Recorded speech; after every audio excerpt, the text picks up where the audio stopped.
Bonjour à tous. Alors l'exercice que nous allons faire à présent est une petite révision sur les notions que l'on a développées juste avant. On va revoir les fonctions somme, moyenne, min, max, NB, et puis on verra un petit peu la fonction relative, de notion de référence absolue et de référence relative. Alors, prenons cet exercice. Il s'agit donc d'un ensemble de régions de France dans laquelle nous effectuons des ventes. Nous avons les répartitions pour l'année 2023 et l'année 2024. Je fais une petite correction parce que là il y avait une petite erreur. Et ce que l'on va faire, eh bien, on va calculer déjà le chiffre d'affaires global français. Donc en additionnant toutes les sommes des différentes régions de France.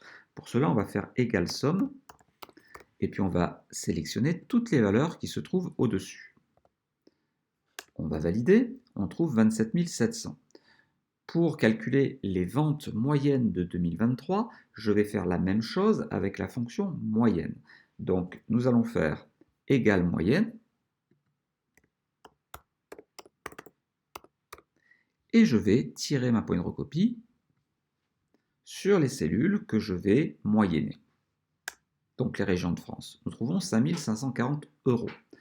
J'aimerais connaître le montant des ventes le plus élevé en 2023 sur les régions de France, sur la région de France dans laquelle il y a les ventes les plus élevées. Alors, je ne veux pas le nom de la région, hein, je veux simplement le montant des ventes les plus élevées, c'est-à-dire Hauts-de-France avec 20 000 €.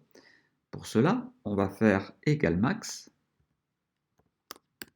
ouvrez la parenthèse, et on va sélectionner toutes les régions de France, enfin les valeurs, les ventes pour chacune de ces régions en 2023.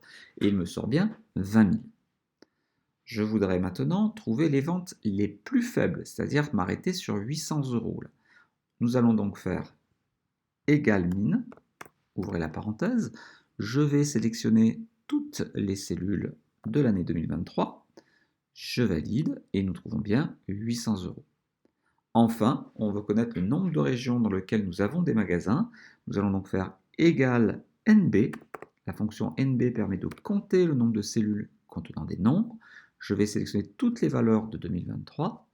Je ferme la parenthèse, je valide et on me dit que j'en ai 5.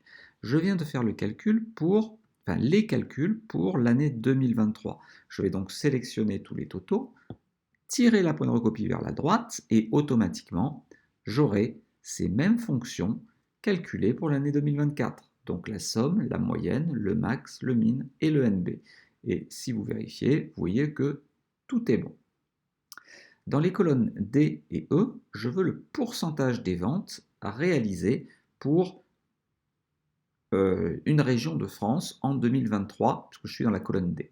Donc normalement, on va simplement prendre la valeur des ventes de la région Sud, que je vais diviser sur le total des ventes français.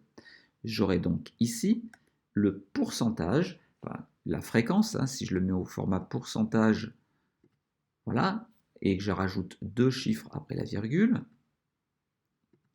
je vais me retrouver avec 3,61%. Si je tire la poignée de recopie vers le bas, plus rien ne va fonctionner. Alors pourquoi? Parce que je suis avec des références relatives. Donc si ici j'avais B2 divisé par B7, B2 divisé par B7, en tirant vers le bas, il va descendre d'une ligne, au lieu de prendre 1000, il va prendre 5000, et au lieu de prendre 27 700, il va prendre 5540. Donc moi, ce que je voulais faire, c'est qu'il descende pour la région, mais qu'il reste au même niveau du total. Donc lorsque l'on veut rester au même niveau, eh bien, au lieu de faire référence à la valeur relative B7, on fera référence à la référence absolue qui est $B, $7, ce qui me permettra ainsi de conserver les cellules au même endroit, même lorsque je me déplace. $B, $7. Et là, on va voir que cela va fonctionner. Voilà, donc tout est parfait. Si je redouble-clique, je vois que je suis passé d'une référence absolue à une référence relative à une référence absolue. J'aurais pu, pour simplifier, et pour surtout pouvoir tirer la poignée de recopie vers la droite, j'aurais pu figer la ligne 7, mais pas la colonne B. Ainsi, quand je tire vers la droite, au lieu de prendre B7, il aurait fallu prendre C7. Donc ça, c'est ce qu'on appelle une référence mixte. Donc, si j'avais mis non pas $B, $7, mais B, $7, en tirant vers la droite, B devient C, en descendant vers la droite, vers le bas, 7 reste 7. Ainsi, je peux tirer ma poignée de recopie vers le bas. Ça fonctionne aussi bien et je peux en plus la tirer vers la droite. Ça me permet ainsi de ne pas avoir à refaire la formule de calcul. On va quand même vérifier qu'on ne s'est pas trompé. On va donc tirer la somme de la cellule C7 vers D7 et vers E7.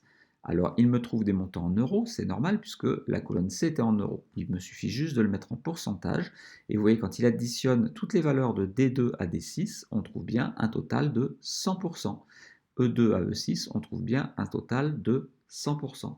Voilà donc une petite révision sur les fonctions somme, moyenne, min, max, NB et les références absolues, relatives et mixtes. J'espère que cette vidéo vous a plu. Si c'est le cas, n'hésitez pas à la liker.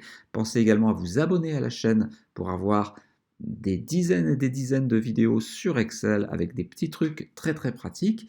Et surtout, n'hésitez pas à commenter si vous pensez que certaines choses auraient été intéressantes à dire.